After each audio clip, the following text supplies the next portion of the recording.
Hi everyone, আসসালামু আলাইকুম। Welcome back to my Facebook page and YouTube channel আশি daddy blog. আজকে আবারও চলে আসলাম একটা ছোটোখাটো ব্লগ ভিডিও নিয়ে, রান্নার রেসিপি নিয়ে। চলুন শুরু করা যাক। আমি এখানে ফ্রাই প্যানে গরুর মাংস নিয়ে নিলাম। গরুর মাংসগুলোকে আমি ভালো করে পরিষ্কার করে নিছি। আর এখানে আমি 2 চামচ মরিচ বাটা দিয়ে দিচ্ছি, 1 চামচ লবণ দিয়ে দিলাম।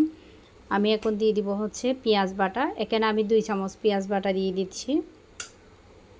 আর এখন দিয়ে দিব আমি ধনিয়ার গুঁড়া, 1 চামচ জিরার গুঁড়া, ছোটো চামচে 1 চামচ জিরার গুঁড়া, আমি তো আপনাদেরকে দেখাচ্ছি। এলাচ গুঁড়া 1 চামচ, আমি এগুলাকে ব্লেন্ডারে গুঁড়া করছি। দারচিনি দিয়ে দিলাম। আর এখন হলুদের গুঁড়া দিয়ে দিলাম। এখন আমি গোলমরিচের গুঁড়া দিয়ে দিলাম। তো আমি এখানে গোলমরিচ দিয়ে দিলাম। এখন আমি এখানের ভিতরে আমি লং দিয়ে দিলাম 4টা 5টা করে। আর এখন আমি সয়াবিন তেল দিচ্ছি। সয়াবিন তেল দিয়ে আজকে আমি এগুলাকে হাতে মাখিয়ে রান্না করব। তো এখানে আমি সয়াবিন তেল দিয়ে এগুলাকে ভালো করে মাখাই নিচ্ছি। তো বন্ধুরা, যারা যারা আমার পেজে নতুন, যারা আমার পেজটা কোনো লাইক ফলো দেন নাই, প্লিজ আমার পেজটিতে একটু লাইক ফলো দিবেন। যারা দিয়েছেন তাদেরকে অসংখ্য ধন্যবাদ। যারা আমার চ্যানেলে কোনো সাবস্ক্রাইব করে নাই, চাইলে আমার চ্যানেলে গিয়ে একটু ভিজিট করে আসতে পারেন। তো এই তো দেখতে পাচ্ছেন, বকবক করতে করতে আমি আমার মাংসগুলোকে একদম ভালো করে মাখিয়ে নিছি। দেখেন, আমি এখন কিছুক্ষণ ঢাকনা দিয়ে রেখে দিব। এরপরে আমি 10 মিনিট পরে আমি চুলায় বসা দিলাম।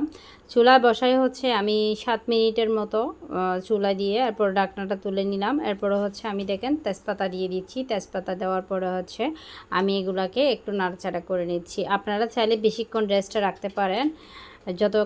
যত বেশি রেস্টে রাখবেন তত বেশি দেখবেন যে রান্নাটা সুন্দর হবে, খাইতেও ভালো লাগবে। তো এই তো এগুলাকে আমি একটু নাড়াচাড়া করে দিলাম। আমি আবারও ঢাকনাটা দিয়ে দিলাম।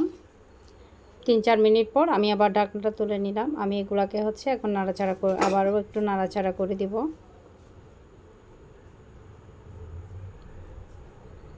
আমি এখন দিয়ে দিব পেঁয়াজ কুচি।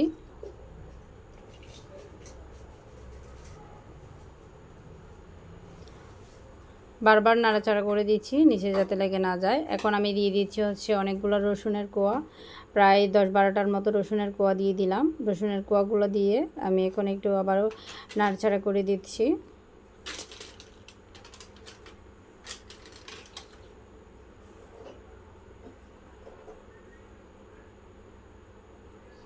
তো এই তো দেখতে পাচ্ছেন, এখন আমি এখানে পানি দিয়ে দিব। গরুর মাংস সিদ্ধ হতে হবে তো। আর এখানে রসুন দিলাম, তো আমি এখানে একটু পানি দিব। পানি দিয়ে আবারও একটু ঢাকনাটা দিয়ে দিব।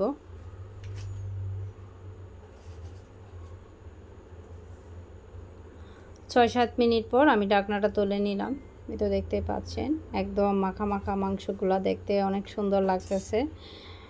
কালারটাও অনেক সুন্দর। দেখেন, আপনারাও চাইলে এভাবে ট্রাই করতে পারেন। একদম সহজ ওয়েতে রান্নাটা। একটু নাড়াচাড়া করে দিলাম।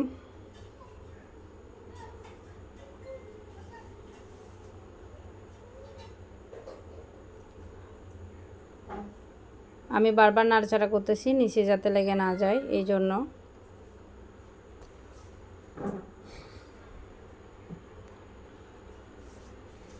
এখন একটু লবণ দিয়ে দিব। ঢাকনাটা দিয়ে দিব। আবারও আমি 3-4 মিনিটের মতো চুলায় রাখলাম। একদম চুলার আঁচটা ছোট করে দিছি। এই তো আমার রান্নাটা একদম প্রায় শেষ পর্যায়ে। লাস্ট পর্যায়ে চুলার আঁচটা একদম ছোট করে দিবেন। তো বন্ধুরা, আজকে আমার এই রেসিপিটা আপনাদের কেমন লাগলো অবশ্যই কমেন্ট করে জানাবেন। ফাইনালি হয়ে গেল আমার আজকের রেসিপি। তো আমি একটু বাটিতে নিয়ে আপনাদেরকে দেখাচ্ছি। তো আমার রেসিপি যদি আপনাদের ভালো লাগে প্লিজ একটু সাপোর্ট করবেন, আর অবশ্যই কমেন্ট করে জানাবেন। তো আজকের মতো বিদায় নিচ্ছি। আল্লাহ হাফেজ, আসসালামু।